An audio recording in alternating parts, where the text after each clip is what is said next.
So if you've been watching the crypto markets for, I don't know, more than a day, you know the feeling. Those dizzying highs, the stomach-churning lows. It's just this constant whirlwind that can leave you feeling totally lost.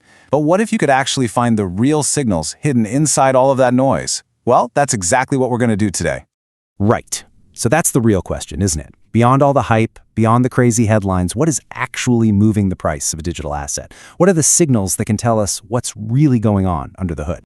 Because if you're only staring at that price ticker, you're basically flying blind. You're missing the most important parts of the story. But the good news is, there are a few key metrics that, when you put them together, give you a much, much clearer picture of an asset's size, its health, and its potential stability. So, here's the game plan. First, we're going to decode market cap. Then, we'll learn how to read the market's heartbeat using trading volume. After that, we are going to tackle volatility head-on, and finally, we'll put all the pieces together so you can start investing with some real clarity. All right, let's dive right in with the metric that everybody sees first, market cap. It's how pretty much every crypto asset gets ranked. But, in the wild world of crypto, is bigger really always better?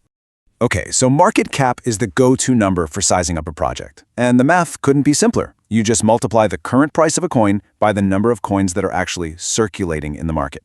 Now, that's a really important detail because some projects have a massive total supply of coins just waiting to be unlocked down the road, and that can definitely affect future value. But for now, market cap just gives you that snapshot, that theoretical value of the whole project at one single moment in time. And this is probably the most critical distinction you need to understand. In the stock market, a company's value, its market cap, is tied to real-world things, revenue, profits, cash flow. But in crypto, it's a completely different game. Market cap is almost entirely a reflection of market sentiment. It's driven by hype, by stories, and pure speculation. So what does that really mean? It means a billion-dollar market cap doesn't mean a project is safe. It's not backed by $1 billion in assets. It just means it's popular. It's captured the market's attention. Think of it as a popularity contest, not a bank vault. Yeah, and financial planner Steve Roget, he put it perfectly. He said, social proof often leads the way. Viral threads can move behavior more than fundamentals. In other words, a huge market cap in crypto doesn't always signal a strong project. Sometimes it just signals a very, very effective marketing team. Okay, so that's popularity. Now let's get to our second metric. If market cap tells us how popular a coin is, then trading volume, well, that's the market's heartbeat. It tells us how active, how liquid, and how genuinely healthy a market is. So what is trading volume? Well, it's pretty straightforward.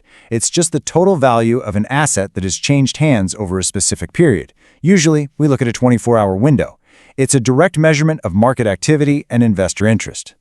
And seriously, that heartbeat analogy, it's the best way to picture it. A strong, steady volume is like a healthy, regular heartbeat. It's a good sign. But a weak or erratic or a suddenly spiking volume, that could be a sign of trouble ahead.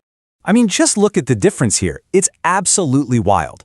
Major tokens like Bitcoin can see billions of dollars in trading volume every single day. That creates this huge, deep pool of liquidity that kind of acts like a shock absorber for the price. On the flip side, a tiny microcap coin might only trade a few $1 million a day, leaving it incredibly vulnerable to just massive price swings. So what's the bottom line here? It's simple. High volume means there's a deep, liquid market. You can easily buy or sell without moving the price too much. But low volume? That signals a really shallow market, where even one big trade can cause the price to go haywire.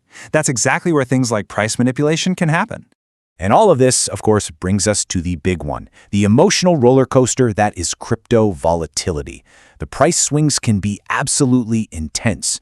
So how do you keep your head straight when prices are going parabolic one day and then completely crashing the next? This quote from financial planner Ryan Greiser just hits the nail on the head. We all know crypto is volatile. We expect it. What you can't really prepare for is how personally draining it feels to see your investment just drop 20% in a few hours. You end up constantly refreshing your phone, second-guessing every single move you've made. It's exhausting. So how do you deal with that? Well, the answer isn't to get better at predicting the market. No one can do that. It's about building a system before your emotions get the best of you. That means setting really clear boundaries on how much you're willing to risk. It means sizing your crypto positions wisely. For most people, that means keeping it to a really small slice of a diversified portfolio. Think 1 to 5%. That way, if it goes up, it's a fantastic bonus, but if it crashes, it's not going to derail your entire financial life. All right, so we've covered popularity with market cap, health with trading volume, and the emotional side with price trends. Now for the fun part. Let's put it all together and see how these tools can give you some genuine clarity in a real-world scenario. Okay, let's put this into practice. Imagine we're looking at, let's call it Crypto A.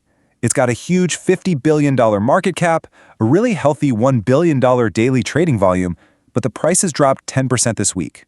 So, is it time to panic and sell everything? Well, let's break this down with our new toolkit. That $50 billion market cap tells us it's a big, well-known coin. That $1 billion in daily volume confirms there's a deep, liquid market. So, that 10% drop in a big, active market like this one, it's most likely just a short-term shift in sentiment, not some kind of fundamental collapse. And that is the key insight right there. The real story isn't a project that's about to crash and burn. It's a major, healthy asset that's just experiencing the kind of normal volatility you should expect in this market. See the difference? See the clarity that gives you? All right, so let's wrap this all up. What's the bottom line? So from now on, this is your new mental toolkit. You use market cap to gauge the buzz, the popularity of a project. You use trading volume to understand its actual liquidity and its health, and you use price trends to get a read on the current emotion in the market. When you put them all together, they give you the context to make smarter and honestly calmer decisions. Look, none of this is a crystal ball, right? But what it is a powerful framework for seeing the market more clearly. So the question I want to leave you with is this. Now that you can find the signal in the noise, are you going to invest with clarity, or are you just going to keep chasing the hype?